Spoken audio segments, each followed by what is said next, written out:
साथियों नमस्कार। बहुत स्वागत है हमारे चैनल में। इस वीडियो के अंदर अभी हम लोग लूसेंट का प्रैक्टिस सेट देखने वाले हैं, जो आपके आने वाले एग्जाम से railway, SSC, MTS, police exam, BSF, CRPF और बिहार सिविल कोड के लिए काफ़ी इम्पोर्टेंट है।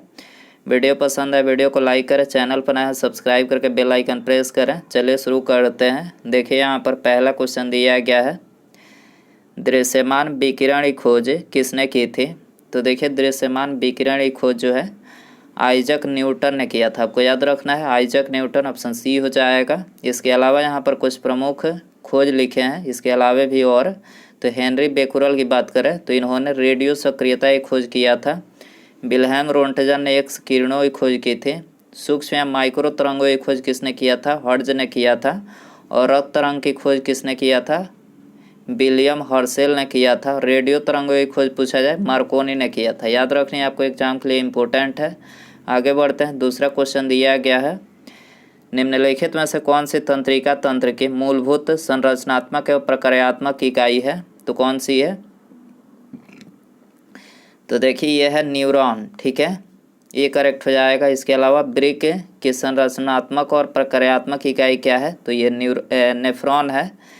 न्यूरॉन की बात करें तो न्यूरॉन जो कोशिकाएं होती है शरीर की सबसे लंबी कोशिकाएं होती है। एक जान की बात करें, एक जान एक दूसरे से एक न्यूरॉन से दूसरे न्यूरॉन तक संवेद वाहक का कार्य करता है एक जॉन। ठीक है, आगे बढ़ते हैं। तीसरा क्वेश्चन दिया गया है, निम्नलिखित में से कौन सा डेस्कटॉप ऑपरेटिंग सिस्टम का प्रकार नहीं है। तो डेस्कटॉप ऑपरेटिंग सिस्टम का प्रकार यहाँ पर लिनक्स, मैक और विंडोज तीनों यहाँ पर है। एंड्रॉयड यहाँ पर नहीं है, करेक्ट हो जाएगा सी। इसके अलावा एंड्रॉयड की बात करें तो टच स्क्रीन मोबाइल फ़ोन जैसे स्मार्टफोन, टैबलेट आदि के लिए गूगल कंपनी के द्वारा विकसित ऑपरेटिंग सिस्टम है। ये मोबाइल फ़ोन के लिए एंड्रॉयड है, आपको याद रखनी है। एंड्रॉयड ऑपरेटिंग सिस्टम के सभी संस्करणों के नाम जो है मीठा भोजन के नाम पर रखे गए हैं, जैसे कि कप केक, किटकैट, ओरियो आदि। ये सब मीठा भोजन के नाम पर इसके संस्करण रखा गया है। इसके अलावा कुछ प्रमुख ऑपरेटिंग सिस्टम के उदाहरण यहाँ पर लिखे हैं, माइक्रोसॉफ्ट डॉस जिसको एमएस डॉस के नाम से आप लोग जानते होंगे, एप्पल का मैक ओएस, माइक्रोसॉफ्ट विंडोज़ में आ जाएगा 95, 98, 2000 एक्सपी, विंडोज़ विस्टा, विंडोज़ 7 और Windows 10, Unix, Linux, Xenix, Google Chrome OS और एंड्रॉयड ओएस मोबाइल फ़ोन के लिए। ये सब ऑपरेटिंग सिस्टम है। ठीक है, आगे बढ़ते हैं। चौथा क्वेश्चन दिया गया है, प्रकाश संश्लेषण प्रकाश की उपस्थिति में होता है। किस रंग के प्रकाश की रेंज प्रकाश संश्लेषण की दर को सबसे कम प्रभावित करती है। तो सबसे कम जो प्रभावित करती है हरा रंग का जो प्रकाश होता है वो, और लाल रंग का जो प्रकाश होता है ये सबसे अधिक प्रकाश संश्लेषण इसी में होता है, लाल रंग के प्रकाश में। तो याद रखना है आपको। कौन सा भारतीय उपग्रह समुद्र विज्ञान, तटीय और वायुमंडलीय अनुप्रयोगों के लिए डेटा एकत्र करता है। तो इसका करेक्ट आंसर हो जाएगा सी, IRS-P4। ठीक है, IRS-P4 जो है ये भारतीय समुद्री विज्ञान, तटीय और वायुमंडलीय अनुप्रयोगों के लिए डेटा एकत्र करता है। ठीक है, आगे बढ़ते हैं। संकर तिलहनों की बुआई की वजह से खाद्य तेल के उत्पादन में अचानक हुई वृद्धि को डैश क्रांति कहा गया है। तो इसको क्या कहा गया है, पीली क्रांति। ठीक है, सी हो जाएगा। आगे बढ़ते हैं। इसके अलावा भारत में तिलहन प्रौद्योगिकी मिशन की स्थापना पूछा जाए 1986 में हुई थी। दलहनी फसलों के उत्पादन हेतु कोबाल्ट आवश्यक तत्व है। भारतीय कृषि अनुसंधान की स्थापना लॉर्ड कर्जन के काल में 1905 पूसा बिहार में हुई थी। ठीक है, भारतीय कृषि अनुसंधान परिषद की स्थापना 23 मई 1929 को की गई। इसका मुख्यालय कहाँ पर है, इसका मुख्यालय है नई दिल्ली में। ठीक है, सिक्किम पूर्ण जैविक खेती करने वाला भारत का प्रथम राज्य है, याद रखना है आपको। इसके अलावा प्रमुख कृषि क्रांतियाँ लिखें जो एग्जाम के लिए इम्पोर्टेंट है, हमेशा यहाँ से क्वेश्चन पूछे जाते हैं। हरित क्रांति पूछा जाए तो ये खाद्यान्न उत्पादन से संबंधित है। श्वेत क्रांति दुग्ध उत्पादन से, भूरी क्रांति उर्वरक उत्पादन से, पीली क्रांति तिलहन उत्पादन से, गुलाबी क्रांति झींगा मछली उत्पादन से, रजत क्रांति कपास उत्पादन से, स्वर्ण क्रांति जूट उत्पादन से, सदाबहार क्रांति समग्र कृषि विकास से। ठीक है, हाइड्रोपोनिक्स किस प्रकार की कृषि को संदर्भित करता है। तो देखिए हाइड्रोपोनिक्स जो है ये जिसमें पौधों खनिज पोषकों के लिए बिलियन में बिना मिट्टी के उगाया जाता है, जिसमें पौधों को खनिज पोषकों के लिए पोषकों के बिलियन के बिना मिट्टी में उगाया जाता है, वो हाइड्रोपोनिक्स एरोपोनिक्स कृषि प्रकार को जो है संदर्भित करता है। तो ऑप्शन बी यहाँ पर करेक्ट हो जाएगा। आगे बढ़ते हैं। देखिए एग्रोनॉमिक्स में भूमि व फसलों का प्रबंधन का अध्ययन किया जाता है। इसके अलावा कृषि विज्ञान की शाखाएं, यहाँ से भी क्वेश्चन एग्जाम में पूछे जाते हैं, आपको पता होना चाहिए। 1 से 2 क्वेश्चन यहाँ से भी होते हैं। एग्रोस्टोलॉजी की बात करें तो इसमें घासों के अध्ययन का विज्ञान से संबंधित है। एपीकल्चर में व्यापारिक स्तर पर शहद उत्पादन हेतु किया जाने वाला मधुमक्खी पालन, ठीक है। आर्बोरिकल्चर की बात करें तो विशेष प्रकार के वृक्षों तथा झाड़ियों की कृषि जिसमें उनका संरक्षता और संवर्धन भी शामिल है। पेलियो बाटनी की बात करें तो इसमें पौधों जीवाश्मों के अध्ययन का विज्ञान। फ्लोरिकल्चर की बात करें व्यापारिक स्तर पर फूलों की कृषि। ओलेरिकल्चर जमीन पर फैलने वाली विभिन्न प्रकार के सब्जियों की कृषि। सिल्वीकल्चर की बात करें तो वनों के साक्षरता एवं संवर्धन से संबंधित विज्ञान, ठीक है। आगे बढ़ते हैं। 8वां क्वेश्चन देखते हैं। निम्नलिखित में से कौन सा कंप्यूटरों का प्रयोग किया जाने वाला डेटाबेस सॉफ्टवेयर नहीं है? कंप्यूटरों पर प्रयोग किया जाने वाला डेटाबेस सॉफ्टवेयर इनमें से कौन सा नहीं है? तो देखिए MS वर्ड नहीं है, ठीक है। बाकी MS Excel, Oracle, Fox Pro, ये तीनों यहाँ पर है, ठीक है। आगे बढ़ते हैं। निम्नलिखित में से किस उपकरण का उपयोग रासायनिक ऊर्जा को विद्युत ऊर्जा में रूपांतरित करने के लिए किया जाता है? तो रासायनिक ऊर्जा को विद्युत ऊर्जा में रूपांतरित करने के लिए बैटरी का प्रयोग किया जाता है, ठीक है। आंसर हो जाएगा डी। इसके अलावा यहाँ पर प्रमुख उपकरण और उनके अनुप्रयोग लिखे। डायनेमो की बात करें, ये भी क्वेश्चन पूछा जाता है। यांत्रिक ऊर्जा को विद्युत ऊर्जा परिवर्तित करता है। सोलर सेल सौर ऊर्जा को विद्युत ऊर्जा में बदलता है। ट्यूबलाइट विद्युत ऊर्जा को प्रकाश ऊर्जा में। विद्युत सेल रासायनिक ऊर्जा को विद्युत ऊर्जा में। और लाउड स्पीकर विद्युत ऊर्जा को ध्वनि ऊर्जा में। तो याद रखनी है आपको, 1 पेटाबाइट डैश के बराबर होता है। तो 1 पेटाबाइट जो होता है ये 1024 TB के बराबर होता है, ठीक है। टेराबाइट के बराबर होता है। आगे बढ़ते हैं। निम्नलिखित में से कौन सी ग्रीन हाउस गैस नहीं है? तो ग्रीन हाउस गैस इसमें से ऑक्सीजन नहीं है, ठीक है। और बाकी ये तीनों हाइड्रोफ्लोरोकार्बन, कार्बन डाइऑक्साइड और मीथेन, तीनों यहाँ पर ग्रीन हाउस गैसेज हैं, ठीक है। आगे बढ़ते हैं। डैश भारत सरकार द्वारा ईमेल, आउटबाउंड डायलिंग और SMS संदेशों के माध्यम से भारतीय नागरिकों के संपर्क करने हेतु प्रयोग की जाने वाली इलेक्ट्रॉनिक प्रणाली है। तो कौन सी है इसमें से? तो देखिए ये संपर्क है, ठीक है। आंसर हो जाएगा बी। SMS की बात करें तो इसका फुल फॉर्म पूछा जाए तो देखिए SMS जो है पूर्ण रूप लघु संदेश सेवा होता है। इसको अंग्रेजी में शॉर्ट मैसेज सर्विस, ठीक है। ईमेल का जनक पूछा जाए, रे टॉमलिंसन को कहा जाता है। 1971 ईस्वी में उन्होंने नेटवर्क के जरिए एक व्यक्ति से दूसरे को इलेक्ट्रॉनिक मैसेज भेजने के तरीके खोज निकाले थे, ठीक है। 1928 में सरदार वल्लभ भाई पटेल ने ब्रिटिश सरकार के भू राजस्व बढ़ाने के निर्णय के विरुद्ध डैश में हुए किसान आंदोलन का नेतृत्व किया था। कहाँ पर किया था पूछा गया है, तो बारदौली में किया था, ठीक है। ऑप्शन बी हो जाएगा। आगे बढ़ते हैं। बारदौली सत्याग्रह भारतीय स्वाधीनता संग्राम के दौरान जून 1928 ईस्वी में गुजरात में हुआ। यह एक किसान आंदोलन था जिसका नेतृत्व सरदार वल्लभ भाई पटेल ने किए थे, ठीक है। इस सत्याग्रह आंदोलन के सफल होने के बाद वहाँ की महिलाओं की ओर से गांधी जी ने वल्लभ भाई पटेल को सरदार की उपाधि प्रदान की थी। तो सरदार की उपाधि पूछा जाए तो गांधी जी ने महिलाओं की ओर से, वहाँ के महिलाओं की ओर से इन्होंने प्रदान किया था, ठीक है। किस वर्ष में ब्रिटिश सरकार द्वारा 7 ब्रिटिश संसद सदस्यों के समूह साइमन कमीशन का गठन किया गया? तो साइमन कमीशन का गठन कब किया गया? 1927। याद रखनी है डेट, 1927 में किया गया था। साइमन कमीशन 3 फरवरी 1928 को भारत आया। इसे व्हाइट मैन कमीशन भी कहते हैं। 30 अक्टूबर 1928 को लाहौर में साइमन आयोग के विरुद्ध प्रदर्शन करते समय पुलिस की लाठी से लाला लाजपत राय घायल हो गए, बाद में उनकी मृत्यु हो गई। साइमन कमीशन का बहिष्कार न करने वाले दलों में शामिल थे justice party, Punjab university party, ठीक है। पंजाब केसरी पूछा जाए, लाला लाजपत राय को कहा जाता है। चियापास पठार किस देश में स्थित है? चियापास पठार किस देश में स्थित है? तो ये है मैक्सिको में, ठीक है। आंसर हो जाएगा ये। विश्व के प्रमुख पठार यहाँ पर लिखे हैं, ये भी क्वेश्चन पूछे जाते हैं। ग्रीनलैंड का पठार कहाँ पर है? ग्रीनलैंड में है। एशिया माइनर तुर्की में है। पामीर का पठार चीन तिब्बत में है। मेसेटा का पठार स्पेन आइबेरिया में है। यूकॉन अलास्का का पठार अमेरिका कनाडा में है। बोलीविया का पठार बोलीविया में है, ठीक है। अंतर्राष्ट्रीय साक्षरता दिवस कब मनाया जाता है? तो देखिए ये मनाया जाता है 8 सितंबर को। आंसर हो जाएगा ऑप्शन ए, ठीक है। महत्वपूर्ण राष्ट्रीय एवं अंतर्राष्ट्रीय दिवस यहाँ पर लिखा हुआ है। विश्व बंधुत्व एवं क्षमा याचना दिवस कब मनाया जाता है? 14 दिसंबर को मनाया जाता है। विश्व पर्यटन दिवस 27 सितंबर। ओजोन परत संरक्षण दिवस 16 सितंबर। विश्व शांति दिवस 21 सितंबर। विश्व प्रकृति 3 अक्टूबर को मनाया जाता है। विश्व शिक्षक दिवस 5 अक्टूबर को। राष्ट्रीय शिक्षा दिवस 11 नवंबर को मनाया जाता है, ठीक है। आगे बढ़ते हैं। केंद्रीय भारतीय भाषा संस्थान इनमें से किस भारतीय राज्य में स्थित है?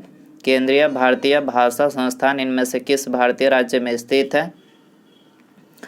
कर्नाटक में स्थित है। कर्नाटक सी हो जाएगा।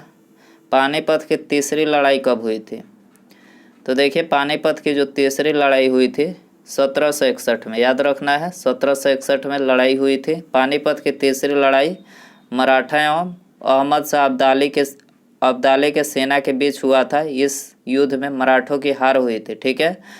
अहमद शाह अब्दाली का वास्तविक नाम पूछा जाए, अहमद खां था। इन्होंने 8 बार जो है भारत पर आक्रमण किया था। पानीपत का प्रथम युद्ध पूछा जाए 21 अप्रैल 1526 ईस्वी में इब्राहिम लोदी और बाबर के बीच हुआ। पानीपत का द्वितीय युद्ध 5 नवंबर 1556 ईस्वी को।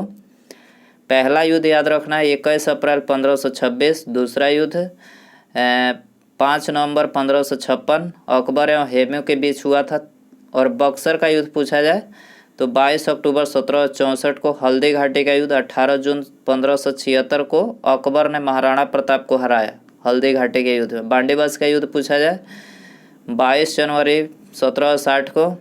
बेदरा का युद्ध 1759 में, ठीक है, अंग्रेजों और डच के मध्य हुआ था। भारत का राष्ट्रीय भोजन क्या है?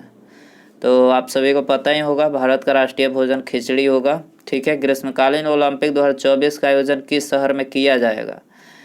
तो 2024 का आयोजन पेरिस में किया जाएगा, पेरिस फ्रांस में, ठीक है।